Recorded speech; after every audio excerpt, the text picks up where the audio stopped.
Morning my dear students. आज हम पढ़ने वाले हैं पॉपुलेशन जेनेटिक्स।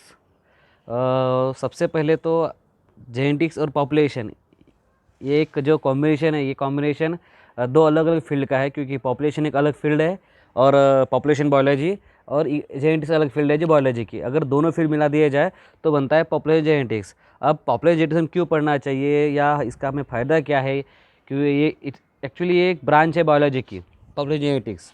इसमें क्या होता है कि एखादे पॉपुलेशन में या फिर एक पर्टिकुलर एरिया में या फिर एखादी कंट्री में हम, जैसे अभी हम देखते हैं इंडिया में हमारे अलग अलग रेसेस है, तमिलियन, तेलुगु, मराठा, गुजराती, हिंदी साइडर्स, बंगाली, अलग अलग रेसेस है।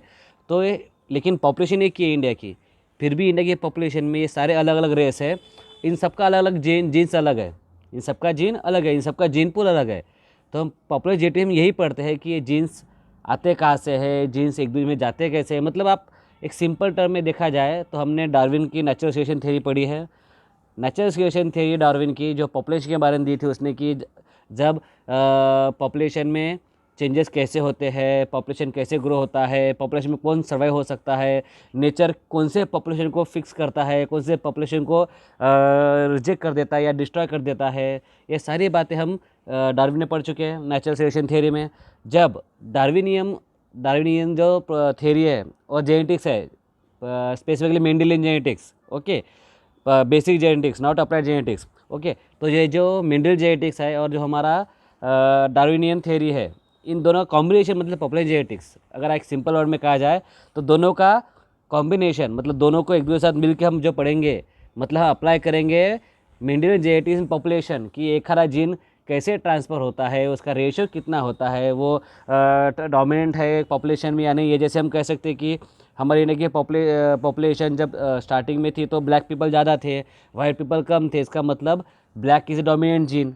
अब धीरे धीरे कम होते जा रहा है ये जीन, क्योंकि ड्यू टू रेसिसिव इस कैरेक्टर, क्योंकि हमारा जो वाइट कलर है, skin colour white is a recessive character, genetically is a recessive character, and black colour is genetically dominant character. तो लेट्स स्टार्ट पॉपुलेशन जेनेटिक्स। तो आज हम पॉपुलर जेनेटिक्स में पढ़ने वाले हैं introduction, terminology, gene pool, gene frequency. इन चारों को एक्सप्लेन करने के लिए हमारा एक लेक्चर चला जाएगा। अगले क्लास में हम पढ़ेंगे Hardy-Weinberg law, calculation of Hardy-Weinberg law, और ऐसे कौन से फैक्टर है जो हार्डी-वेनबर्ग लॉ को इफेक्ट करते हैं। अब सबसे पहले व्हाट इज़ पॉपुलेशन। आपको ये पता है कि हम पॉपुलेशन किससे कहते हैं, कि आपने सुना होगा कि यार आज इंडिया की पॉपुलेशन बढ़ चुकी है। तो हम जब पॉपुलेशन की बात करते हैं तो हम बस ह्यूमन की पॉपुलेशन की बात करते हैं। हमने कभी बोला है कि यार पॉपुलेशन बढ़ गई है, इसका मतलब हम उसमें एनिमल गिनते हैं क्या? नहीं गिनते। हम पॉपुलेशन में भी हम जब भी सेंटेंस इस्तेमाल करते हैं कि इंडिया की पॉपुलेशन बढ़ रही है, चाइना की पॉपुलेशन बढ़ रही है, तो हम उस पॉपुलेशन से बस ह्यूमन बीइंग की बात करते हैं, एनिमल्स की बात नहीं करते। तो पॉपुलेशन मतलब आपको समझ गया होगा, पॉपुलेशन मतलब बस एक आधा स्पीसीज़ के बारे में हम जब बात करते हैं तो हो जाए पॉपुलेशन।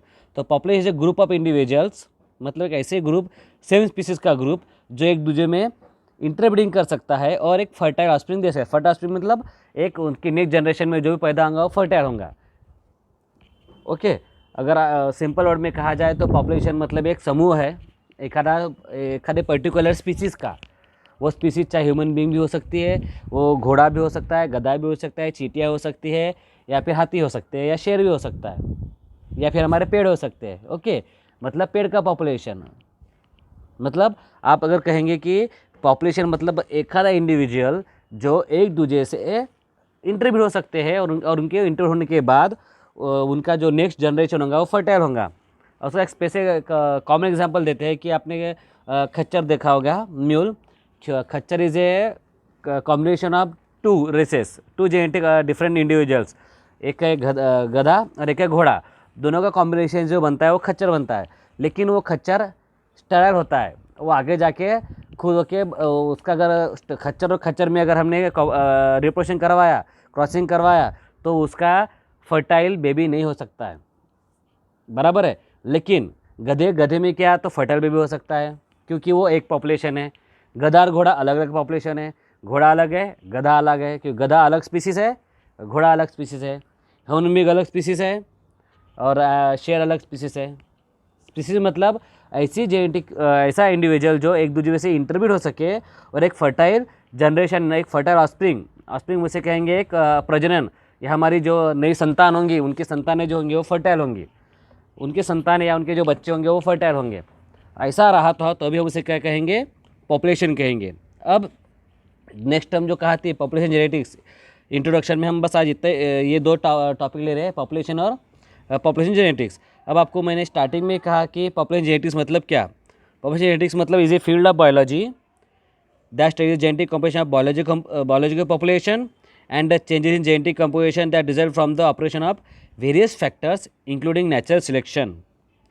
अब इस सेंटेंस का मतलब ये होता है कि जब हम एखादे पॉपुलेशन में जेनेटिक वेरिएशन आते हैं या जेनेटिक कंपोजिशन आते हैं एखादे बायोलॉजिकल पॉपुलेशन में, चाहे वो ह्यूमन बीइंग की हो, चाहे वो एनिमल्स की हो, चाहे वो वायरस की हो, चाहे वो बैक्टीरिया की हो, सबकी पॉपुलेशन में अगर कोई जेनेटिक चेंजेस आते हैं, वो चाहे जेनेटिक चेंज नेचुरल सिलेक्शन की वजह से आते हो, चाहे वो म्यूटेशन की वजह से आते हो, या जो भी वेरिएशन आते हैं अलग अलग फैक्टर की वजह से, उसकी हम जब स्टडी करते हैं उससे हम कहते हैं पॉपुलेशन जेनेटिक्स। इसके हम जो इस पॉपुलेशन जेनेटिक्स फील्ड के जो दाता है, मतलब जिन्होंने ये फील्ड को सबसे पहले एक्सप्लोर किया या पायनियर है, वो है R.A. Fisher, J.B.S. Haldane and Sewall Wright. इन्होंने 1920 से 1930 के बीच में इन तीनों साइंटिस्ट ने पॉपुलेशन जेनेटिक्स के बारे में अलग अलग थ्योरीज अप्लाई किए, अलग अलग प्रिंसिपल दिए और एक नई फील्ड बनाई बायोलॉजी की, जिसे नाम दिया गया पॉपुलेशन जेनेटिक्स। अगर सिंपल सारे शब्दों में कहा जाए तो मैंने पहले ही बताया था कि population genetics nothing but a study of Mendel genetics in population. Simple सी बात, study of Mendel genetics in population. आपने मेंडल जेनेटिक्स मतलब हमने law of dominant, law of segregation, law of independent assignment सुना है, हमने पढ़ा है, आपने उसको अच्छे से प्रैक्टिकल में एक्सप्लेन भी किए हैं। ओके, आपने उसको रेशियो भी पढ़ा है 3:1, 9:3, 3:1। ये सारे रेशियो हम जो अप्लाई करते हैं ह्यूमन बीइंग में, एखादे पॉपुलेशन में एखादा पर्टिकुलर कैरेक्टर को लेके, एखादे जीन को, जैसे मैंने कहा कि मेरे ब्लू आँखें, किसी की ब्लू आँखें, सपोज जैसे हम एग्जाम्पल के ऐश्वर्या राय की ब्लू आँखें है, लेकिन जब उनकी शादी हुई अभिषेक बच्चन जी से और उनकी जो बेटी हुई आराध्या, क्या उसकी आँखें ब्लू है? नहीं है। क्यों नहीं है? क्या उसकी जीन ट्रांसफ़र नहीं हुए? अगर आप देखोगे तो ब्लू आइज पीपल हमारे भारत में काफ़ी कम पाए जाते हैं, काफ़ी कम, क्योंकि ये एक रेसिसिव कैरेक्टर है, ये जेनेटिक वेरिएशन है जो 3 से 4 जनरेशन के बाद एक आधी इंडिविजुअल में आता है, बराबर है। तो ये जेनेटिक वेरिएशन है, तो हम ये पॉपुलेशन में वो कैरेक्टर कम है, कौन से? ब्लू आँखों वाले, मतलब उसके जीन्स कम है। हम जब पॉपुलेशन में जीन्स की स्टडी करते हैं मेंडेलियन जेनेटिक्स का, तो हम उसे कहेंगे पॉपुलेशन जेनेटिक्स। ऐसा बहुत से एग्जांपल ले सकते हैं, जैसे अभी फॉर एग्जाम्पल ऋतिक रोशन 6 उंगलियां है, बराबर है, ऋतिक रोशन जी की 6 उंगलियां ऐसे है, उसे हम पॉलीडैक्टिली कहते हैं, जेनेटिक टर्म में उसे हम कहते हैं पॉलीडैक्टिली, जहाँ पर किसी इंडिविजुअल की 6 उंगलियाँ होती है।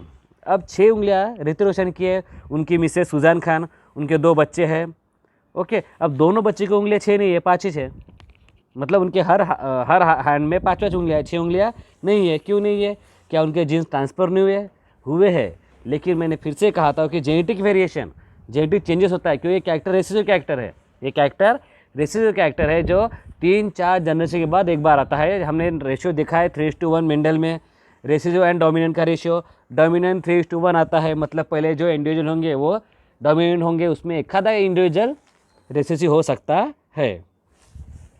अब population genetics mainly concern with the genes कि के जीन्स पॉपुलेशन में कैसे ट्रांसफ़र होते हैं, कैसे कहाँ से जाते हैं, वो जीन आगे जाके रहेगा या नहीं रहेगा, वो जीन आगे जाके म्यूटेट होगा, वेरिएट होगा या कैसे होगा, इन सारों की पढ़ाई हम करते हैं पॉपुलेशन जेनेटिक्स में।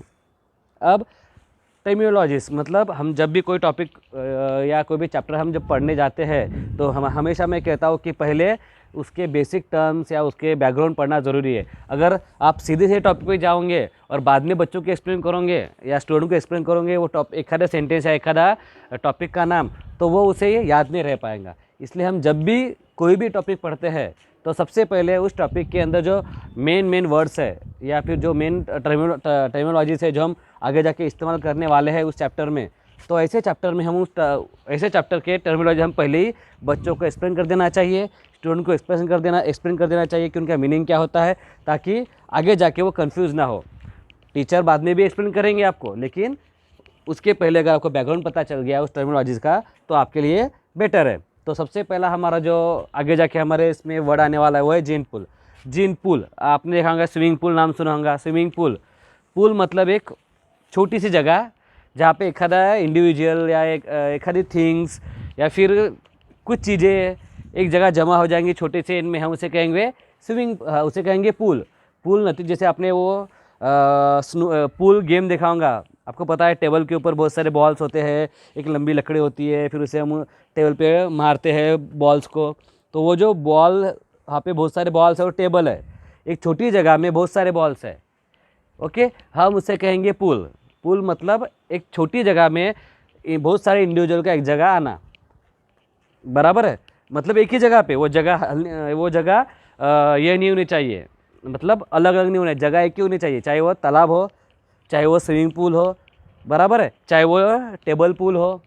अब ये है जीन पूल। जीन पूल, अब आपको ये पता होना चाहिए जीन पूल मतलब, अब हमने स्विमिंग पूल कहा जाए पानी या स्विमिंग करते हैं लोग, टेबल पूल कहा कि टेबल के बॉल्स के जो एक जगह होते हैं उसे टेबल पूल कहते हैं। अब जीन पूल मतलब एखादे पॉपुलेशन में इस समय जो टोटल जीन्स है, जैसे भी मैंने कहा कि फॉर एग्जांपल मैंने ले लिया कि मेरे घर में 6 इंडिविजुअल्स है या 7 इंडिविजुअल है, 7 इंडिविजुअल का टोटल जीन मतलब कितने हैं, इन टोटल जीन की जो संख्या होंगी उसे मैं कहूँगा जीन पूल।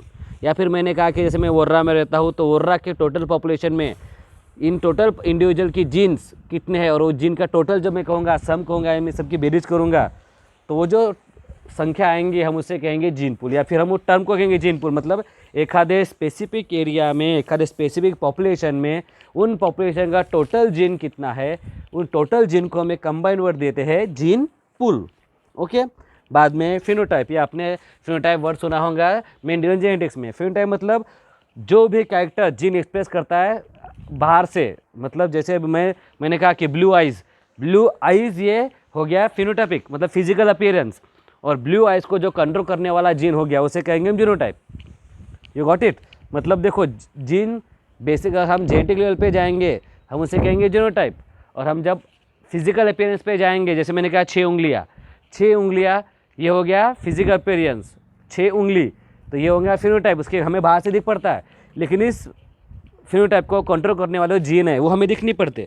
तो वो हम जीन की स्टडी करते हैं और हम जीन को पता लगाते हैं, तो वो जीन की जब हम पेयर बताते हैं कि ये जीन है, ये कैपिटल टी स्मॉल आर है, या कैपिटल टी है, या स्मॉल आर कैपिटल आर जो भी होगा, हमने स्टडी करने के बाद हम पता करेंगे, तो हम उसे कहेंगे जीनोटाइप, ओके।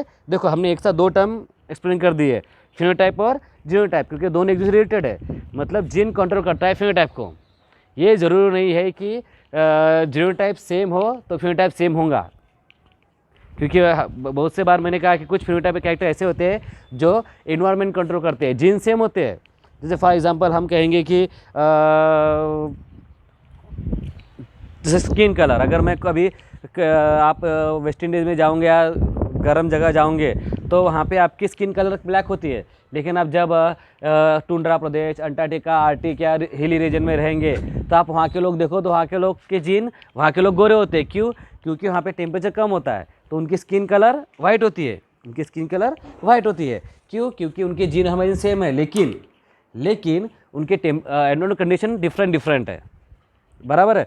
तो फिनोटाइप और जीनोटाइप आपने एक्सप्लेन कर चुका हो कि फिनोटाइप मतलब जो बाहरी हमारे बॉडी में या बाहर से जो कैरेक्टर दिख पड़ते हैं हम उसे कहेंगे फिनोटाइप, और जो उसको कंट्रोल करने वाला जीन है हम उसे कहेंगे जीनोटाइप। बाद में लोकस मीन्स, अगर स्पेसिफिक वर्ड में कहा जाए तो एड्रेस। जैसे अभी मैंने कहा कि वरोरा एक क्रोमोसोम है, वरोरा क्रोमोसोम पे इसका मेरा पिन कोड 442907 है, और वरोरा क्रोमोसोम में यात्रावाड़ में मेरा घर है। तो ये जो बहुत बड़ा क्रोमोसोम में मेरा घर है, इस घर का एड्रेस जो है वो हो गया लोकस। अगर हम जेनेटिक मतलब एक आधे जीन का एड्रेस हम बताएंगे क्रोमोसोम के ऊपर, जैसे मैंने कहा कि ह्यूमन बींग में 46 क्रोमोसोम है, 23 पेयर का क्रोमोसोम है, तो 23 पेयर में से मेरा पिन कोड, जैसे मैंने कहा कि हमारे चंद्रपुर ज़िले में 13 तहसील है, 13 तहसील में से मेरा पिन कोड है, मतलब मेरा क्रोमोसोम नंबर है 442907, मतलब क्रोमोसोम नंबर 5 या क्रोमोसोम जो आप पकड़ोगे, फिर उसमें मेरा एड्रेस कौन सा है। तो लोकस मतलब एखादे क्रोमोसोम के ऊपर वो जीन का एड्रेस, कि वो जीन क्रोमोसोम के ऊपर किस जगह पे है, पी आर में है, क्यू आर में है, या फिर पी आर में रहने के बाद वो कौन से स्पेसिफिक जगह पे है, हम उसे कहते हैं लोकस। हम उसे क्या कहते हैं? लोकस। जीन, अब ये भी पता है कि basic structure and function unit of DNA, मतलब डीएनए का ऐसा पार्ट जो कोई स्ट्रक्चर बनाता हो या कोई फंक्शन करता हो, हम उसे कहेंगे जीन। अलील, अलील मतलब alternative form of gene. Alternative form of gene मतलब हम जैसे जीन रिप्रेजेंट करते हैं एक अल्फ़ाबेटिकल से, जैसे फॉर एग्जांपल टॉल के लिए हमने मेंडेलियन जेनेटिक्स पढ़ा था कि टॉल के लिए हमने टी लिया था, तो कैपिटल टी या स्मॉल टी हो गया एक जीन। ओके, मैं टॉल के लिए। अब ये जीन का जो अल्टरनेटिव फॉर्म है कौन सा है? कैपिटल टी और स्मॉल टी। तो सिंगल टी और सिंगल स्मॉल टी, हम सिंगल टी को कहेंगे अलील और स्मॉल टी को भी कहेंगे अलील। मतलब pair of Aleel is called a gene, मतलब पेयर ऑफ अलील वह जीन बनेंगे। लेकिन अगर हम पेयर ऑफ अलील को छोड़ दें और सिंगल अल्टरनेटिव फॉर्म ऑफ अलील को लेंगे तो हम उसे कहें, अल्टरनेटिव फॉर्म ऑफ जीन को लेंगे तो हम उसे कहेंगे अलील।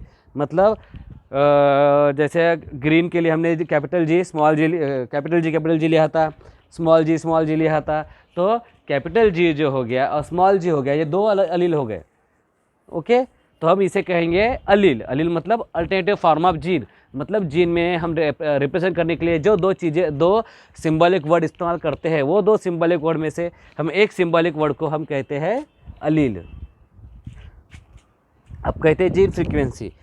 The relative proportion of particular allele at a single locus in a population is called as allelic frequency और जीन फ्रीक्वेंसी। मतलब एखादे पॉपुलेशन में एट अ स्पेसिफिक टाइम, मतलब एखादे परफेक्ट टाइम पे उस जीन की संख्या परसेंटेज कितना है, संख्या कितनी है, हम जब रिलेटिव उसका निकालते हैं प्रोपोर्शन, मतलब जैसे मैंने कहा कि ब्लू आइज़ हमारे भारत में कितने हैं, ब्लू आइज़ वाले, बराबर है, ब्लू आइज़ वाले और टोटल पॉपुलेशन जितनी है, फिर मैं क्या करूँगा उसकी फ्रीक्वेंसी निकालने के लिए। सपोज़ पूरे भारत में 1000 लोग हैं जो ब्लू आइज़ है और नीचे 1 करोड़ लोग हैं, टोटल पॉपुलेशन 1 करोड़ की है, तो 1 crore divide by 1000 divide by 1 crore जो आएगा वो हो जाएगा ब्लू आइज़ की जीन फ्रीक्वेंसी। ये मैंने एक नॉर्मल एग्जांपल लिया है, पॉपुलेशन बहुत ज़्यादा है और ब्लू आइज़ वाले काफ़ी कम है।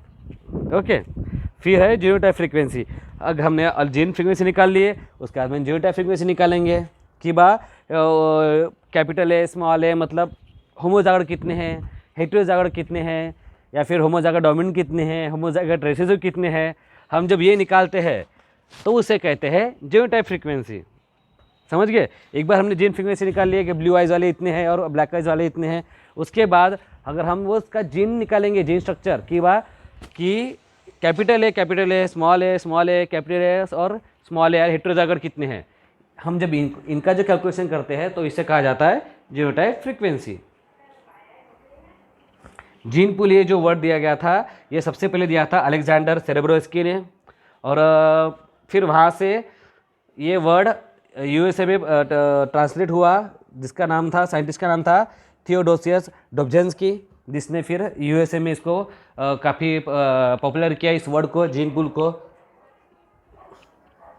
टाइप्स ऑफ जीन पूल के टाइप्स कौन कौन से हैं? तो पहला है primary gene pool, the gene pool in which intermating is easy and leads to production of fertile of is primary gene pool. मतलब जो अभी है हमारे नॉर्मल कंडीशन में एक पर्टिकुलर एरिया में, it includes plants of same species और को of closely related species which produce completely fertile offspring on intermating. मतलब नॉर्मल पॉपुलेशन में जब एक दूसरे से क्रॉसिंग शादी करते हैं, इंटरमीटिंग क्रॉसिंग होता है, उनके जो फर्टाइल होते हैं वो अगर फर्टाइल हाइब्रिड होते हैं हम उसे कहेंगे primary gene pool. Secondary gene मतलब the genetic material that leads to partial fertility on crossing with primary gene pool is referred to as secondary gene pool. Transfer of gene from such material to primary gene pool is possible but difficult. अब secondary gene pool मतलब क्या होता है कि जब हम crossing करते हैं अलग अलग दो पॉपुलेशन में, मतलब एक पॉपुलेशन जो है प्राइमरी जीन पूल है, प्राइमरी जीन पूल पॉपुलेशन वालों के साथ क्रॉसिंग ओवर करते हैं एक अलग इंडिविजुअल की जो अलग स्पीसीज है। अब दोनों को क्रॉसिंग ओवर होने के बाद जो पार्शियली फर्टाइल, मतलब उसके जो ऑस्प्रिंग होंगे या उनकी संतानें होंगे, जो बच्चे होंगे पार्शियली फर्टाइल होंगे, पूरी तरह से फर्टाइल नहीं होंगे वो। फिर आगे जाके नेक्स्ट जनरेशन में वो पूरी तरह से फर्टाइल हो सकते हैं।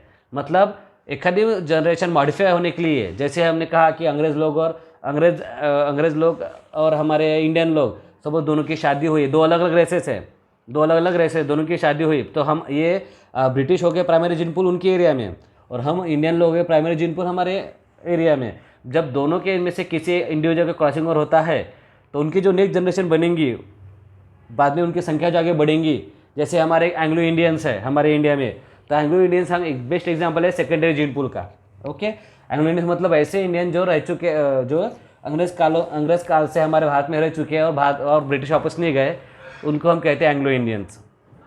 अब टर्शियरी जीन पूल है the genetic material which leads to the production of sterile hybrids on crossing with primary gene pool. मतलब मैंने एग्जांपल लिया था कि खच्चर का, कि यहाँ पे क्या होता है, दो अलग अलग पॉपुलेशन क्रॉसिंग ओवर होता है, और जो नेक्स्ट जनरेशन बनते हैं या जो नेक्स्ट बच्चे बनते हैं या संतानें बनती है जो स्टेराइल होती है, या जो हाइब्रिड बनता है वो स्टेराइल होता है, हम ऐसे इसको कहेंगे टर्शियरी जीन पूल। ऐसे संख्या हो कैसे, अभी खच्चर का पॉपुलेशन जो हो जाएगा, उनके जीन जो हो जाएंगे टोटल जीन खच्चर के, हम उसे कहेंगे tertiary gene pool. Got it? Okay. अब जीन पूल में चेंजेस किस वजह से आते हैं? तो ये तीन चीज़ों की वजह से हमारे जीन पूल में चेंजेस आते हैं, मतलब वेरिएशन आते हैं। पहला है म्यूटेशन, दूसरा है नेचुरल सिलेक्शन, तीसरा है जेनेटिक ड्रिफ्ट। तो म्यूटेशन मतलब आप सबने पढ़ा होगा आपके सेकंड ईयर और फर्स्ट ईयर में, तो मैं आपको एक बार एक्सप्लेन फिर से कर देता हूँ। म्यूटेशन मतलब सडन एंड और abrupt change in DNA. Simple बात, सडन और abrupt change in DNA is called as mutation.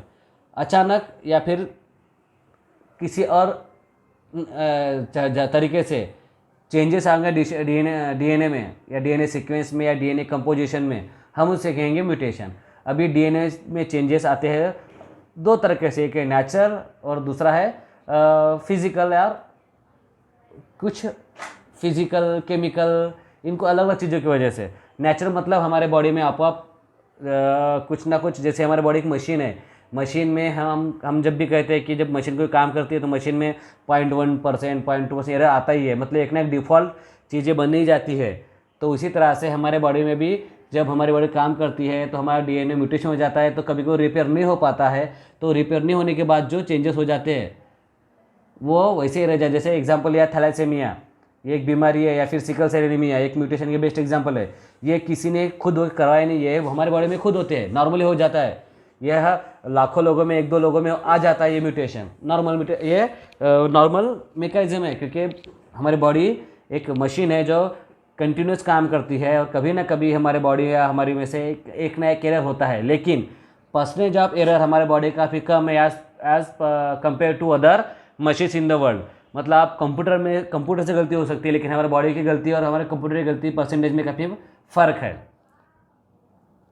फिर है नेचुरल सिलेक्शन। नेचुरल सिलेक्शन मतलब मैंने कहा कि नेचर के चेंजेस के वजह से जब नेचर किसी चीज़ को फेवर करता है और किसी चीज़ को अनफेवरेबल करता है। फॉर एग्जांपल हम डायनासोर का लेंगे, डायनासोर को नेचर ने फेवर नहीं किया और उसको डिस्ट्रॉय कर दिया, चाहे वो अलग अलग थेरीज है कि वो मेट्रॉइड्स या धूमकेतु गिरने से मर गया, या मेट्रॉइड्स गिरने के वजह से मर गया, या फिर अर्थ के आने से मर गया, या फिर वो अलग अलग बहुत सारी थेरीज है। तो ये सारे थेरीज में अपने देखेंगे कि नेचर ने उन्हीं को जिंदा रखा जिसने उसको फेवर किया।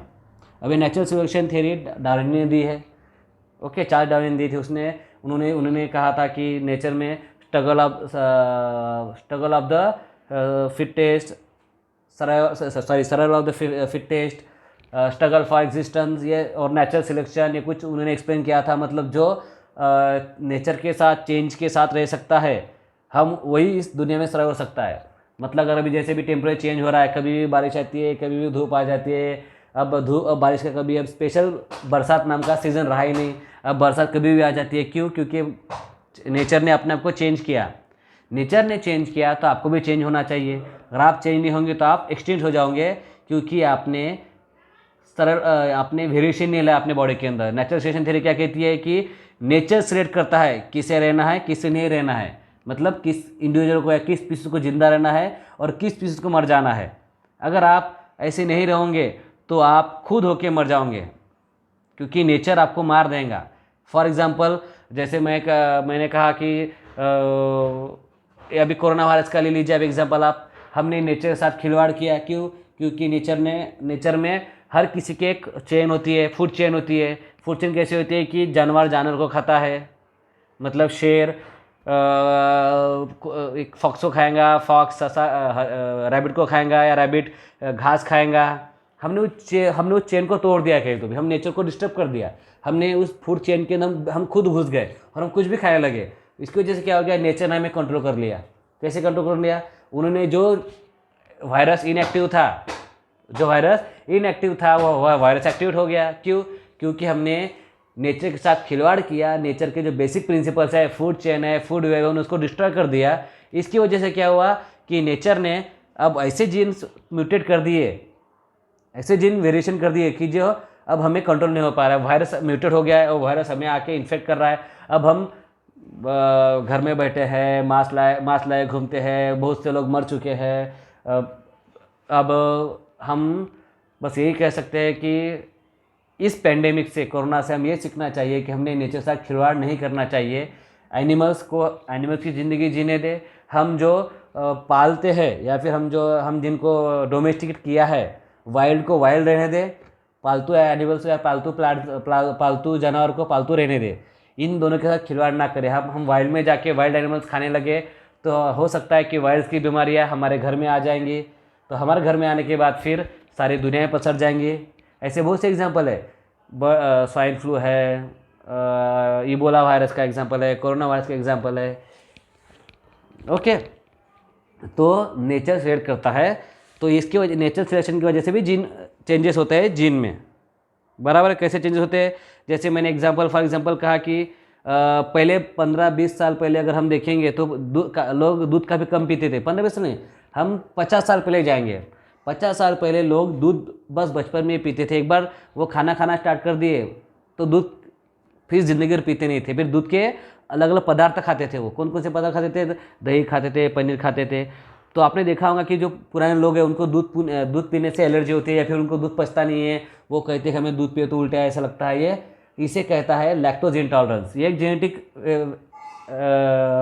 फीचर है हमारे बॉडी का, जो पहले इवोल्यूशन में ऐसा था। इवोल्यूशन में ये लैक्टोज टॉलरेंस लोगों में नहीं था, लैक्टोज इंटॉलरेंस थे लोग। क्योंकि तब ऐसा था कि जब तक बच्चे के दांत ना निकला है, कि इंडिविजुअल दांत ना निकला, वो खाने लायक नहीं हो जाए, तब तक उसे हम दूध पिलाते थे। जैसे वो इंडिविजुअल खाने लगे तो दूध बंद हो जाता था। तो दूध बंद हो जाता था तो उसके जो जीन थे वो जीन बंद हो जाते थे। वो जीन का स्पेसिफिक टाइम था। लैक्टोज यूटिलाइज करने वाले जो जीन थे, लैक्टेज नाम का, वो एंजाइम प्रोड्यूस करने वाले जो जीन थे, वो जीन बस बच्चे के दांत आने तक ही रहते थे। दांत आने के बाद वो जीन एक्टिव हो जाता था, वो बंद हो जाता था। बाद में अगर हमने दूध पिए तो हमें दूध पचता नहीं था, या फिर दूध से हमें एसिड होती थी, या फिर दूध उनके आए तो उल्टी से लगता था। ये हो गया इंटॉलरेंस। अब जैसे जैसे आगे नेचर बढ़ते गया, मतलब लोगों को खाने की चीज़ें न्यूट्रिशन कम मिलने लगी। फिर डॉक्टर लोगों ने कहा कि दूध में न्यूट्रिएंट ज़्यादा होता है, तो हम फिर दूध का आगे जाके हमने दूध कंटिन्यू कर लिया। अभी हम दूध में बॉर्नविटा मिलाते हैं, दूध में हम हॉर्लिक्स मिलाते हैं, दूध में अलग अलग प्रोटीन शेक मिलाते हैं और हम पीते हैं। दूध में वो अभी नया प्रोटीन पाउडर आ गया है जो लोग पी रहे हैं अभी कोरोना के इसमें। इससे इम्यूनिटी बढ़ती है। अलग अलग एड्स आप देखते होंगे। तो ये आपको बता दो दोस्तों कि इम्यूनिटी नाम की चीज़ ये ना कुछ खाने से बढ़ती है और ना ही किसी प्रोटीन या किसी पाउडर से खाने से। आप इम्यूनिटी तब बढ़ती है जब आप अपने बॉडी को कंट्रोल करोगे, आप नॉर्मल रहोगे, हंसते खेलते रहोगे, रेगुलर व्यायाम करोगे, योगा करोगे और अपनी दिनचर्या रेगुलर करोगे। आप आइडल नहीं बैठोगे, आप एक जगह सुस्त नहीं बैठोगे, कुछ करते रहना चाहिए। टाइम पे खाना, टाइम पे सोना। अगर नॉर्मल सर्दी हुई थी दवाखाने न जाना, अपने आप को कंट्रोल करना, बुखार हुआ तो आराम करना। ये सारे चीज़ों की वजह से हम इम्यूनिटी बढ़ती है। ऐसा नहीं है कि मैं कुछ खाऊंगा तो इम्यूनिटी बढ़ जाएंगे। ऐसा रहा होता तो लोगों ने आजकल बहुत चीज़ें पहले से लोगों ने खा के इम्यूनिटी बढ़ा दिए होते। क्यों? योगा नहीं किए होते, किसी ने एक्सरसाइज नहीं की होती, बस और प्रोटीन शेक पी लिया इम्यूनिटी बढ़ गई, हल्दी खा लिया इम्यूनिटी बढ़ गई, ऐसा हो गया होता। नहीं, ऐसा नहीं होता है। ये बस हमारे बॉडी को सप्लीमेंट करते हैं कि इम्यूनिटी अच्छी रहे। इम्यूनिटी बढ़े नहीं, इम्यूनिटी अच्छी रहे। देखो, बढ़ना और अच्छा रहना दो अलग अलग चीज़ें हैं। ओके, हम जैसे हम पैसे कमाते हैं तो अच्छे रहने कमाते हैं, लेकिन पैसे बढ़ गए तो हमारी आदतें बढ़ती हैं, हमारी ज़रूरतें बढ़ती है। अच्छा रहना और हमारी ज़रूरतें बढ़ाना दो अलग अलग चीज़ें हैं। उसी तरह से इम्यूनिटी बढ़ाना, इम्यूनिटी अच्छा रहना। तो ये जो बाकी जो प्रोडक्ट्स है, इससे हमारा बड़ा हार्मोनल बैलेंस रहता है बस, और हमारी इम्यूनिटी अच्छी रहती है, लेकिन बढ़ती नहीं है। तो आप जो भी आप टीवी पे ऐड देखेंगे कि इससे इम्यूनिटी बूस्ट होती है, हमारा दूध पीजिए, हमारा ये पीजिए, हमारा हॉर्लिक्स पीजिए, बॉर्नविटा पीजिए, तो ऐसे बातों में ना जाए। तो ये हो गया नेचुरल सिलेक्शन थ्योरी। बाद में जेनेटिक ड्रिफ्ट। जेनेटिक मतलब एक स्मॉल पॉपुलेशन में कोई जीन म्यूटेट हो जाता है या फिर कोई जीन ट्रांसफर हो जाता है। अभी इसका बेस्ट एग्जांपल हम लेंगे हवाई आइसलैंड। डार्विन का आपने देखा होगा हवाई आइलैंड, या जहाँ पे उन्होंने आर्चीपेलागो आइलैंड, जहाँ पे उन्होंने अलग डिफरेंट ये लगाए, डिस्कवरीज किए, नेचुरल सिलेक्शन की। उसमें देखा होगा कि वो छोटा सा बेट अलग हो गया अमेरिका या बड़े बेट से, बड़े ज़मीन के टुकड़े से, और अलग होने के बाद हम उसे कहेंगे स्पेशिएशन। अलग होने के बाद वहाँ पे जो पॉपुलेशन है उनके अंदर कुछ जेनेटिक चेंज आ गए। आपने देखा होगा कि जो चिमनी थी जिस पे डार्विन ने रिजल्ट अपने नेचुरल सिलेक्शन थ्योरी अप्लाई किया, उस चिमनी के उस छोटे जगह पे अलग अलग वेरिएशन पाए गए। मतलब एक छोटी जगह पे से अलग अलग जीन मिलते हैं। क्यों? क्योंकि उसे कहते हैं जेनेटिक ड्रिफ्ट। जब एक छोटे पॉपुलेशन में जीन ट्रांसफर होते हैं इधर से उधर, चेंजेस होते हैं जीन पूल में, हम उसे कहते हैं जेनेटिक ड्रिफ्ट। अब जेनेटिक पूल का कैरेक्टर क्या है? Integrity of gene pool. Gene pool of population maintains integrity. हमेशा जीन पूल अपने आप को मेंटेन करने की कोशिश करता है। हमने कहा कि इक्विलिब्रियम। इक्विलिब्रियम मतलब वो सामने रखने की कोशिश करता है। मतलब जीन फ्लो अगर म्यूटेशन आया तो भी वो म्यूटेशन वो जीन पूल निकाल देता है। अच्छा रहा तो रखता है, बुरा रहा तो निकाल देता है, ऐसे। ओके, तो ये हो गया इंटीग्रिटी, मतलब उसकी एकता। इक्विलिब्रियम मतलब जो नंबर ऑफ जीन और जेनेटिक फ्रीक्वेंसी है वो बैलेंस करते हैं। जेनेटिक फ्रीक्वेंसी इसमें बैलेंस रहती है, चाहे वो म्यूटेशन हो, इंटरब्रीडिंग हो, या नेचुरल कुछ भी हो, लेकिन जेनेटिक फ्रीक्वेंसी हमेशा अपने आप को बैलेंस रखती है। जैसे आपने केमिकल इक्विलिब्रियम पढ़ा होगा, या फिर बहुत से इक्विलिब्रियम, मतलब एक नॉर्मल इसमें हम कहेंगे इक्विलिब्रियम बैलेंस।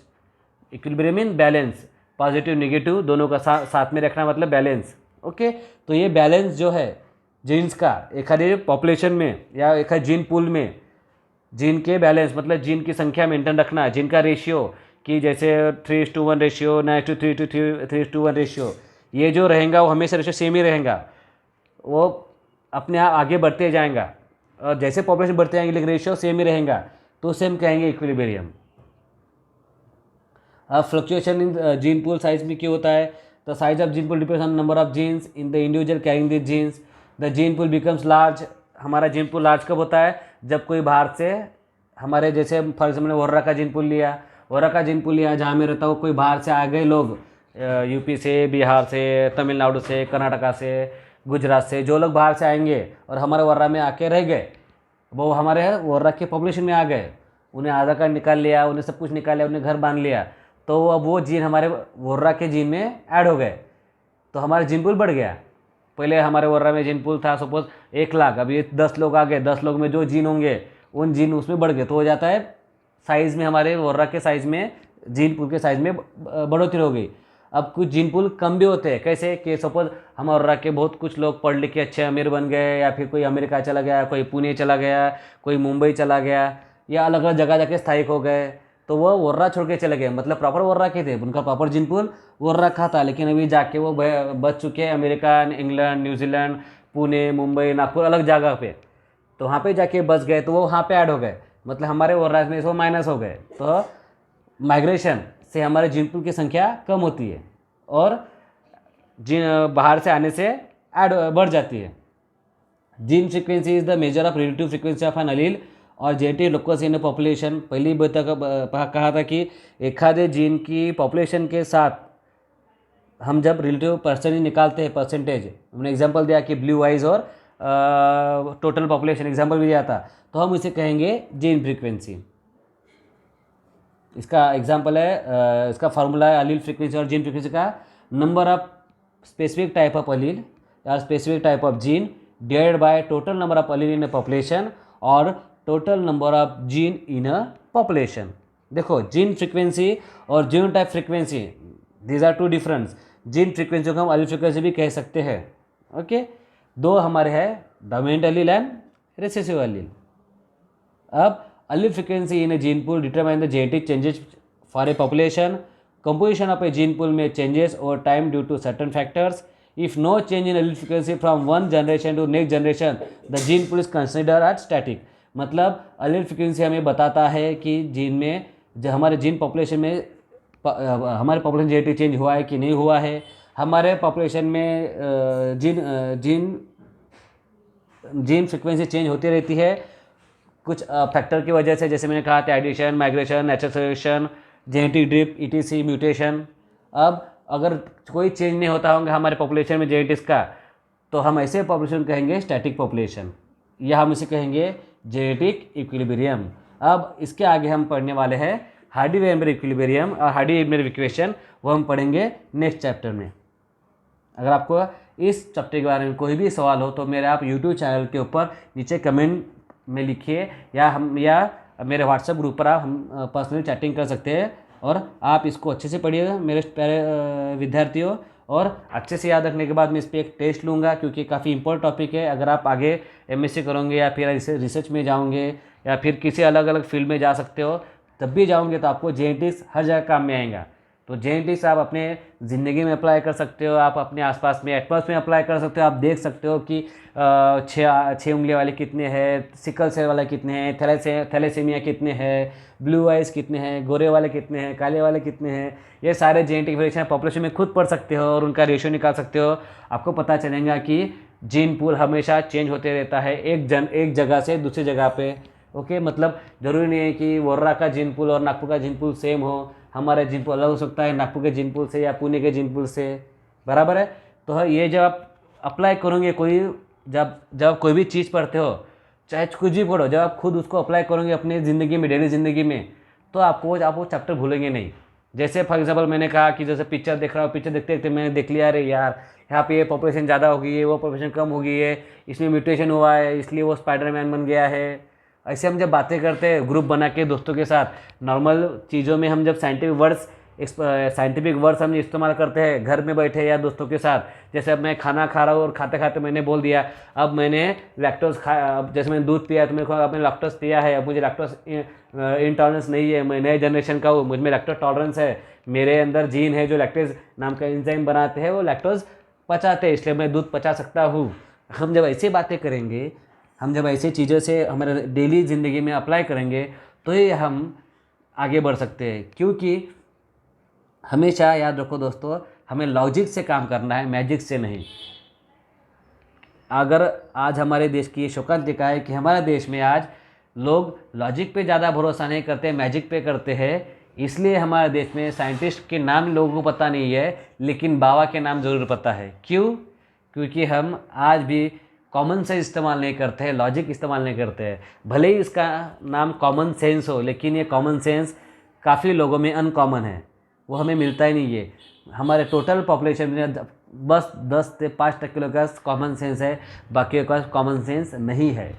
इसलिए ऐसे बहुत से एग्जांपल आज मैं देखता हूँ, बाहर की लोग अपने घरों के सामने लाल कलर की बोतल रख देते हैं, ताकि उससे वो सोचते हैं कि यहाँ पे आने से कुत्ता यहाँ पे टॉयलेट नहीं करता है, पोटी नहीं करता है या सू नहीं करता है। ये लॉजिक मुझे ये कभी समझ में नहीं आया, क्योंकि इसमें कोई लॉजिक है ही नहीं। अगर वो कुत्ता लाल कलर से डर गया होता तो वो जब भी मांस मटन खाया होता, वो जब शिकार करता है या कुत्ता या फिर बिल्ली चूहा खाता है तो उसमें लाल खून निकलता है। ऐसे देखने से तो वो कभी खाएंगा नहीं, क्योंकि वो लाल कलर से डर जाता है। ऐसे लोगों के लॉजिक लगाया गया, तो यहाँ पे कोई लॉजिक नहीं है, एक अंधश्रद्धा है। किसी एक ने लगा दिया, उसको देख के बाकियों ने लगा दिया, लेकिन हम कभी लॉजिक नहीं लगाते। हम जब सोचते हैं मैजिक का, बराबर है। तो दोस्तों हमेशा लॉजिक लगाए, लॉजिक अप्लाई करें, साइंटिस्ट बनो, साइंस के लॉजिक हमारे डेली रूटीन में अप्लाई करो। अभी बेस्ट पैंडेमिक के बेस्ट कंडीशन है साइंटिफिक अपना नॉलेज एक्सपेंड करने का, लोगों तक पहुंचाने का। तो इसी के साथ आप घर में रहे, पढ़ाई करें, जब भी बाहर जाए मास्क लगा के जाए। तो आज हम यही समाप्त करते हैं। अगला चैप्टर हम पढ़ेंगे वो है हार्डी-वेइनबर्ग इक्विलिब्रियम। ओके, गुड बाय दोस्तों।